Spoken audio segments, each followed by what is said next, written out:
प्रिय छात्र छात्राओं एवं मित्रों, हरि ज्ञान गंगा चैनल में आप सबका हार्दिक स्वागत है। आज मैं हिंदी और संस्कृत विषय के अंतर्गत संधि प्रकरण पर चर्चा कर रहा हूं।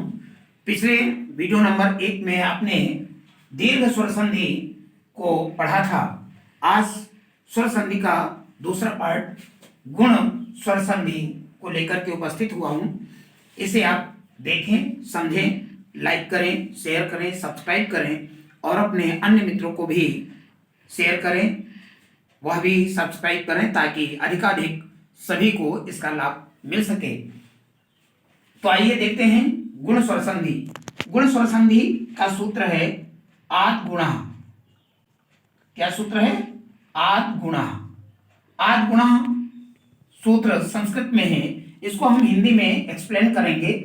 तो पहले पद के अंत में ह्रस्व या दीर्घ आ के बाद यदि ह्रस्व या दीर्घ ई आता है तो ए हो जाता है। ह्रस्व या दीर्घ आ के बाद में ह्रस्व या दीर्घ उ आता है तो ओ हो जाता है। ह्रस्व या दीर्घ आ के बाद यदि री आती है तो अर हो जाता है। और ह्रस्व या दीर्घ अर्थात छोटा आ या बड़ा आ के बाद में यदि री आती है तो अल हो जाता है। इस आदगुणा का यह नियम है। कहने का तात्पर्य है बच्चों कि आ और ई मिलकर के ए होता है, आ और उ मिलकर के ओ होता है, आ और री मिलके अर होता है, आ री मिलकर के अल हो जाता है संधि पद में। जैसे कि देव प्लस इंद्र, यहाँ पे संस्कृत शब्द के रूप में ले लेते हैं तो देवेंद्र शब्द बनता है।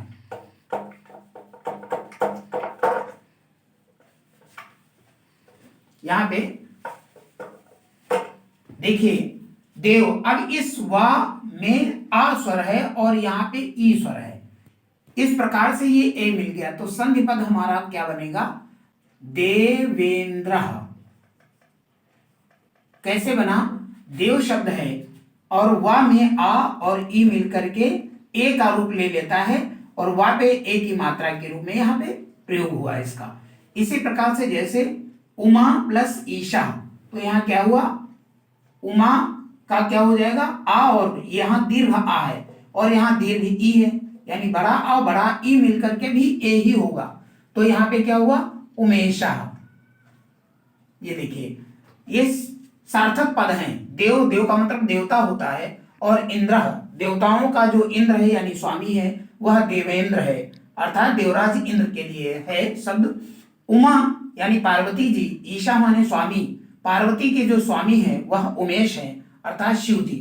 गंगा उदकम, यहां देखिए बड़ा आ है और यहां उ है छोटा, ठीक। अगर बड़ा उ होता तो भी ओ ही होता। तो यहां पे देखिए आ और उ मिलकर के क्या होता है? ओ होता है, नियम में समझाया गया।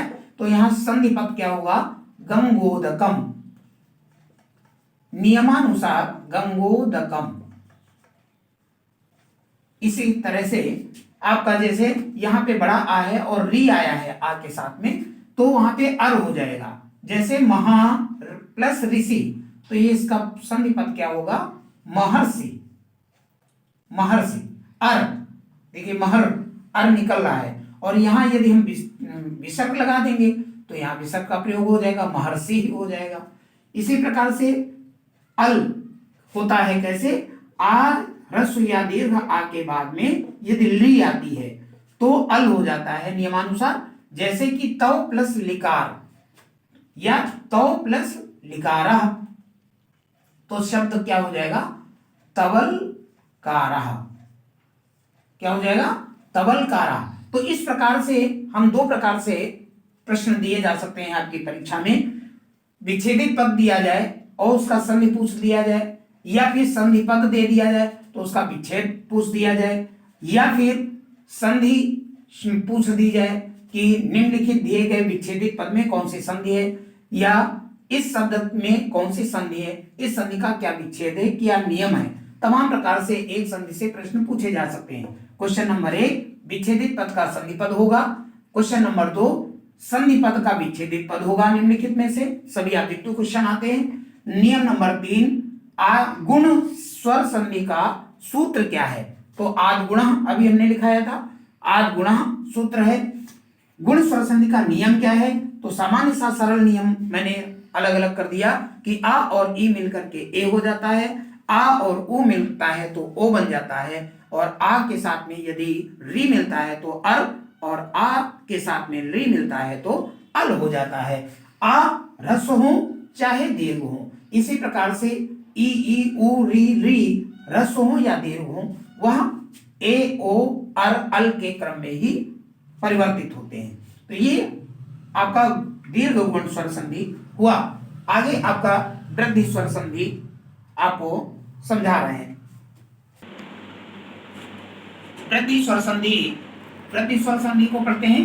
वृद्धि रेची सूत्र है, इसका संस्कृत में सूत्र है वृद्धि रेची, जिसका नियम है, मैंने यहाँ कंबाइन करके लिखा है, ह्रस्व आ अथवा बड़ा आ दीर्घ आ के साथ में यदि ए अथवा ऐ आता है तो परिवर्तित रूप ऐ हो जाता है। नियम नंबर 1। नियम नंबर 2, आ के साथ ह्रस्व या दीर्घ आ के साथ यदि ओ या औ आता है तो औ हो जाता है। बस 2 नियम इस वृद्धि संधि में आपको ध्यान में रखना है। यह भी असमान स्वर है का मेल होता है। दूसरे शब्दों में कहा जा सकता है कि वृद्धि स्वर संधि में असमान स्वर का मेल होता है, क्योंकि दीर्घ स्वर संधि में हमने पढ़ा था समान स्वरों का मेल। समान स्वर का मतलब है आ के साथ आ का मेल हो रहा था, ई के साथ ई का मेल, उ के साथ उ का मेल, और री के साथ री का मेल। फिर गुण स्वर संधि में असमान स्वर हो गया, मतलब आ के साथ में ई आ रहा था तो ए हो जा रहा था, तो आ और ई असमान स्वर हो गया। आ के साथ में उ का मेल तो ओ, आ के साथ में री, ये भी असमान स्वर है तो अर हो जा रहा था, और आ के साथ में री तो अल हो जाता था। ये गुण स्वर संधि के अंतर्गत हमने पढ़ा।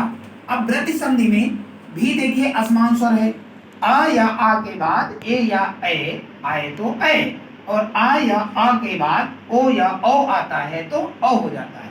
हमने यहाँ पर शब्द लिख रखे हैं। अब संधि पदार्थ हमने लिखा है और इसका विच्छेद करके दिखाएंगे। जैसे ममयो शब्द है तो इसका विच्छेद क्या होगा? मम प्लस एव। क्या होगा? मम प्लस एव। अगर हम यहाँ पे हलंत लगा दें तो व्यंजन संधि हो जाएगी और फिर ये आपका शब्द गलत हो जाएगा, विच्छेदित पद सही नहीं होगा। इसलिए यहाँ पे ये आपका हलंत नहीं लगाना है। इस माँ में आ स्वर है। आ कौन सा स्वर आ है? छोटा आ है। यहाँ पे छोटा आ और ये ए मिल करके ऐ बन गया, और ऐ की मात्रा आपको यहाँ पे लग गई।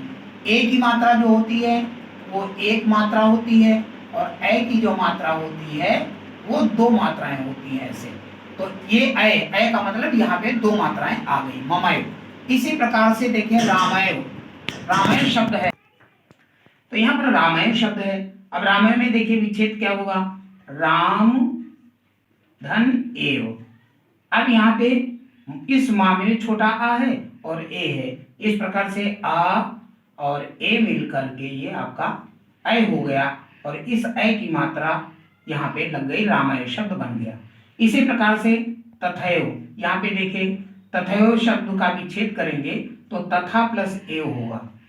यहाँ पे देखिए आ दीर्घ है, ठीक है। अभी जैसा कि नियम में मैंने दर्शाया था कि ह्रस्व आ हो या दीर्घ आ हो, यदि ए मिलता है या ऐ मिलता है तो ऐ होता है। अब यहाँ पे ये दोनों उदाहरण छोटे आ के साथ में ए का मेल हो रहा था, और यहाँ पे इस शब्द में बड़े आ के साथ में ए का मेल है, तो भी आपका ऐ ही परिवर्तित रूप आएगा। जैसे यहाँ बड़ा आ और ए मिल करके ऐ हो गया, इस ऐ की मात्रा यहाँ पे आ गई, तथैव शब्द बन गया। इसी प्रकार से अगला शब्द है जलौघा। तो ये जलौघा होता है जल प्लस ओघा, जल प्लस ओघा। यहाँ देखिए छोटा आ है और यहाँ पे ओ मिल करके औ हो गया, तो शब्द बन गया जलौघा, औ शब्द आ गया, औ की मात्रा यहाँ पे आ गई। इसी तरह से अगला शब्द है महौषधि। महौषधि का विच्छेद करेंगे तो महा प्लस औषधि, यहाँ पे ओ नहीं होगा, औषधि। नियम वही स्मरण रखना है कि जब भी विच्छेद करेंगे तो विच्छेदित पद सही होना चाहिए, शुद्ध होना चाहिए और सार्थक होना चाहिए। औषधि नहीं होता है, औषधि होता है। इसलिए महाप्लस यहां दिखाया है कि छोटे आ के साथ या बड़े आ के साथ ओ या औ आए, तो यहाँ पे ओ या औ आएगा, लेकिन ओ या औ आने के साथ साथ उस पद की जो है शुद्धता पर ध्यान रखा जाएगा, औषधि न करके औषध। और यहाँ पे ओघा ही होगा, औघा नहीं कर सकते, इस तरह से परिवर्तित रूप जलोघा हो गया। तो ममयो मम प्लस एव, रामयो राम प्लस एव, तथयो तथा प्लस एव, जलौघा जल प्लस ओघा, महौषधि महा प्लस औषधि, यहाँ विच्छेद विषक लगा दीजिए। तो इस तरह से वृद्धि स्वर संधि हो गई। तो दीर्घ गुण और वृद्धि स्वर संधि के आपने वीडियो देखे, इन्हें आप सब्सक्राइब करें, लाइक करें और अपने मित्रों में शेयर करें। अगले वीडियो में हम यण और अयादि अगले श्रृंखला लेकर आएंगे। धन्यवाद।